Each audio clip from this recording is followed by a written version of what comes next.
जय हिंद दोस्तों, आपका स्वागत है आपके अपने चैनल टारगेट विद जॉय में। तो चलिए दोस्तों, शुरू करते हैं संधि का अगला पार्ट जो है व्यंजन संधि। तो व्यंजन संधि में देखिए, जो स्वरों के बाद व्यंजन आए या व्यंजन के बाद व्यंजन आए और जिससे उत्पन्न होता है जो विकार, उस विकार को कहते हैं व्यंजन संधि। यानी स्वर और व्यंजनों के बीच जो संधि होती है उससे उत्पन्न होने वाले विकार को व्यंजन संधि कहते हैं। जैसे वाक ईश, तो इसमें इसका पहला शब्द जो है इसका अंतिम वर्ण और जो अंतिम शब्द है इसका पहला वर्ण। तो क प्लस ई बराबर बन गया गी, तो वागीश। देखिए इसमें क और ई मिलके बनता है की, ठीक है। और ये अपने तृतीय वर्ण में चेंज हो जाएगा। कौन से में हो जाएगा? तृतीय वर्ण में चेंज हो जाएगा। तो क्या बन जाएगा? वागीश, जो कि मैंने आपको कल बताया भी था पिछली वीडियो में, ठीक है। तो ये देखिए, जैसे क ख ग, ये कौन से, इनके पीछे सबके पीछे हलंत लगा हुआ है, तो ये आधे हैं। देखिए ये सत है, ये जन है, त और ज मिलके क्या बन गया? आधा ज और पूरा ज। उत का त और हार का ह बन के क्या बन गया? आधा ध और पूरा द, ठीक है। तो व्यंजन संधि का उदाहरण है। चलिए व्यंजन संधि के प्रकार और व्यंजन संधि का क्या आगे की प्रक्रिया है उसको समझते हैं। व्यंजन संधि के नियम क्या होते हैं कि पहला वर्ण हमेशा तीसरे वर्ण में परिवर्तित होता है, ठीक है। जैसे क च ट त प, ये चेंज हो जाते हैं ग ज ड द ब में, ठीक है। और जो चौथा वर्ण होता है उसमें या फिर, तो जो चौथा वर्ण है उसमें या अंतस्थ में, ठीक है। अब कैसे कैसे कब कब होते हैं वो मैं आपको बताऊंगा। पहले आप समझिए कि जो किसी भी वर्ग का प्रथम वर्ण है वो या तो तृतीय में चेंज हो जाएगा या चतुर्थ में चेंज हो जाएगा या फिर अंतस्थ बन जाता है यार अलावा, ठीक है। तो चलिए ये कब बनते हैं और कैसे बनते हैं डिस्कस करते हैं। देखिए दोस्तों, ये बहुत ही इम्पोर्टेंट टेबल है, तो इसको आप ज़रूर ध्यान से देखिए।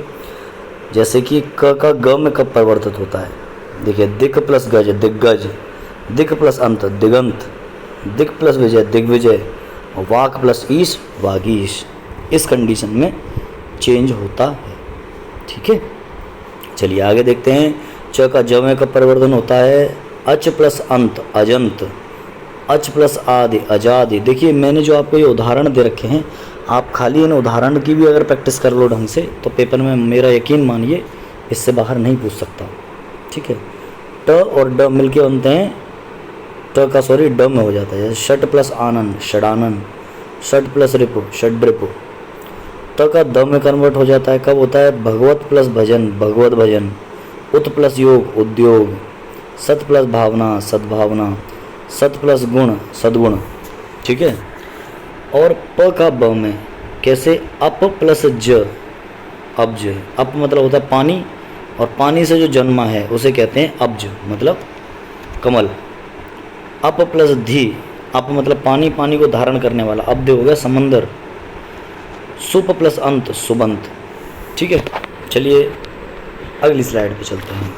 देखिए अब दूसरी पहचान क्या है इसमें। दूसरा है कि वर्ग का पहला वर्ण पंचम वर्ण में, यानी अनुसार वर्ण जो होते हैं, अनुनासिक वर्ण में चेंज हो जाते हैं। जैसे क च ट त प अयंग डणनम में चेंज होते हैं, ठीक है। और मोस्टली यानी वस्तुतः केवल न और म में, ठीक है। या फिर अनुस्वार लग जाता है, बिंदी लग जाती है उसकी जगह पर, या तो अनुस्वार लग जाएगा या फिर न और म में कन्वर्ट होंगे। ज़्यादातर केसेस में यही होता है। चलिए कैसे होते हैं देख लेते हैं ज़रा। देखिए वाक प्लस मय वांगमय, ठीक है। षट प्लस मुख षण्मुख, उत प्लस मत उन्मत्त, तत् प्लस मय तन्मय, चित प्लस मय चिन्मय, और जगत प्लस नाथ जगन्नाथ, ठीक है। त का न में, ट का ण में और क का अंग में, ठीक है। देखिए मैं इसके आपको काफ़ी सारे क्वेश्चन भी प्रैक्टिस कराऊंगा, और मेरा यकीन मानिए जो भी मैं प्रैक्टिस करा रहा हूँ आप उसको कर लीजिए, इससे बाहर कुछ नहीं पूछा जाएगा वनडे एग्जाम्स में, ठीक है। चलिए आगे बढ़ते हैं। तीसरा इसका नियम कहता है कि जो छ होता है, छ का नियम क्या है कि किसी भी ह्रस्व स्वर या बड़ा आ का मेल छ के साथ होता है तो वो आधा च उसमें जुड़ जाता है। जैसे स्व प्लस छंद, देखिए स्व में पहले क्या है, छोटा आ है वा के अंदर, और यहाँ छ है, तो दोनों मिलके क्या हो जाएगा, स्वच्छंद। जैसे परि, तो क्या है, ई है यहाँ और यहाँ छ है, ई और छ मिलके क्या हो गया, छः। ठीक है, आधा च और छ छतरी पूरी। ठीक है, अनुच्छेद अनुच्छेद हो गया, विच्छेद विच्छेद हो गया। क्लियर। चलिए आगे बढ़ते हैं।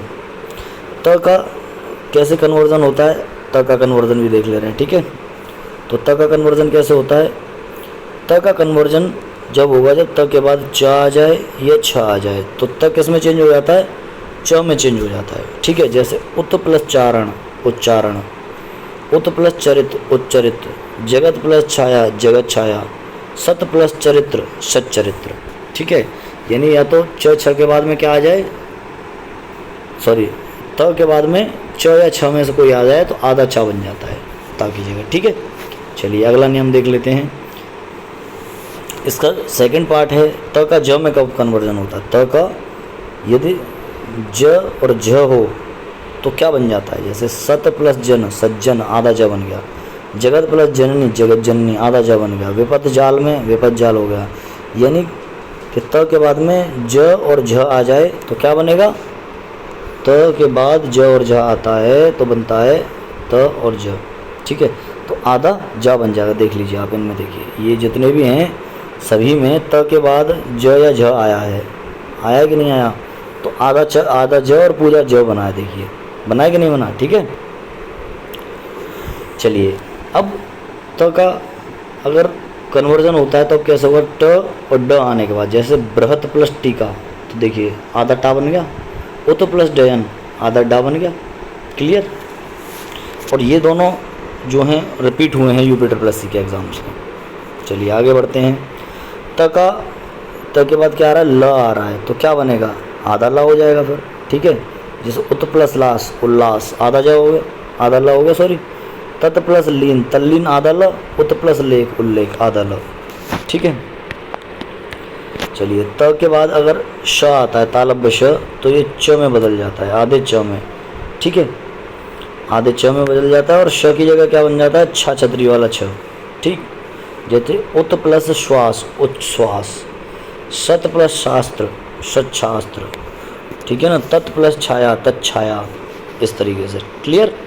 और त के बाद यदि ह आ जाए, त के बाद क्या आ जाए, ह आ जाए, तो त के स्थान पर द हो जाता है।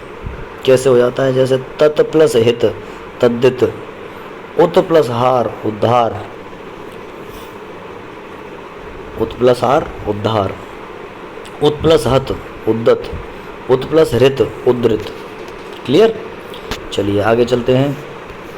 पांचवा नियम क्या कहता है, न संबंधी नियम है। ये क्या है कि यदि ये मूर्धन्य वर्ग हैं, सभी क्या है, मूर्धा से उच्चारण होता है इनका उच्चारण कहाँ से होता है, मूर्धा से। तो ये अगर न के बाद मूर्धन्य वर्ण आ जाए, क्या आ जाए, मूर्धन्य वर्ण आ जाए, तो न का कन्वर्जन किस में हो जाता है, ऋषि र और श में हो जाता है। ठीक है, दोबारा देख लीजिए एक बार। यदि र श श के बाद न हो, न आ जाए, तो बाद का किसमें, क प या फिर अंतस्थ में या अनुसार में भी बदल जाता है। देखिए एग्जाम्पल दिखाते हैं इसका एक, जब अच्छे से समझ में आएगा।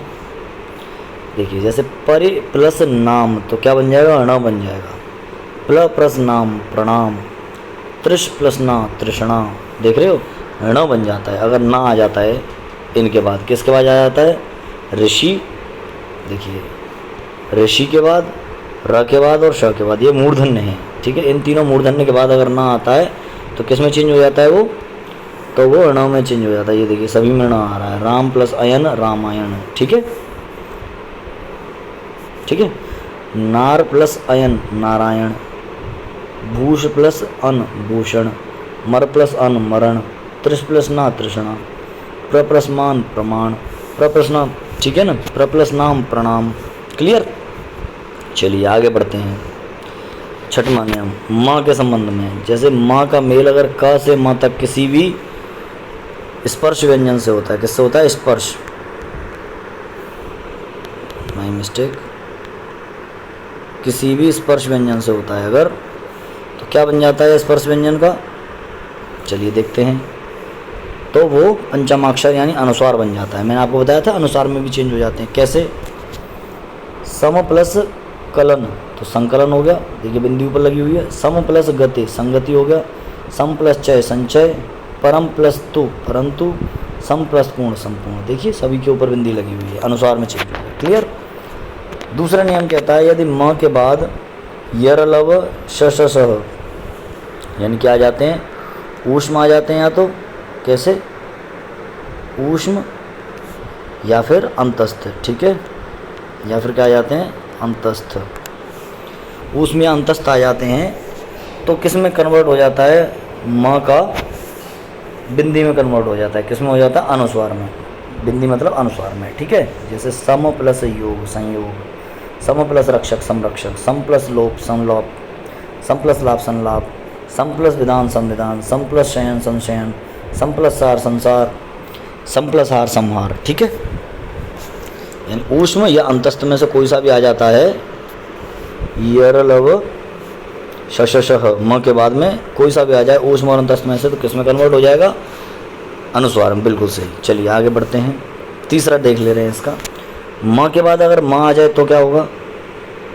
तो कुछ नहीं होगा, आधा माँ बन जाएगा। क्लियर? आजकल सुविधा के लिए पंचमाक्षर के स्थान पर प्राय अनुसार का ही प्रयोग किया जाता है, ठीक है, क्योंकि ज़्यादा सुविधाजनक होता है, ठीक है। यानी कुछ लोग क्या लिख देते हैं? सम्मान ऐसे लिख देते हैं, सम्मान, ठीक है, लेकिन ये गलत है, सम्मान ये वाला सही है। क्लियर? चलिए आगे बढ़ते हैं। सातवां नियम ये स के संबंध में है। जैसे स से पहले यार आ या आ जाए, छोटा आ या बड़ा आ, तो क्या बन जाता है? स जो है मूर्धन्य स में कन्वर्ट हो जाता है। किस में हो जाता है? मूर्धन में। जैसे वे प्लस सम विषम, वे प्लस साध विषाद, सु प्लस समा सुषमा। क्लियर? सरल था। चलिए आगे बढ़ते हैं। अब बात कर लेंगे हम विसर्ग संधि के बारे में, ठीक है। किसके बारे में बात करेंगे हम? विसर्ग संधि के बारे में। तो दोस्तों विसर्ग संधि के बारे में अगली वीडियो में बात करेंगे, क्योंकि वीडियो हो जाएगी लंबी। तो चलिए दोस्तों, आपका अपना चैनल। तो दोस्तों वीडियो देखने के लिए बहुत बहुत धन्यवाद। तो ये दूसरी वीडियो आज कंप्लीट हो गई है। तो चलिए दोस्तों, लाइक शेयर सब्सक्राइब कीजिए अपने चैनल को। मिलते हैं अगली वीडियो में। जय हिंद दोस्तों।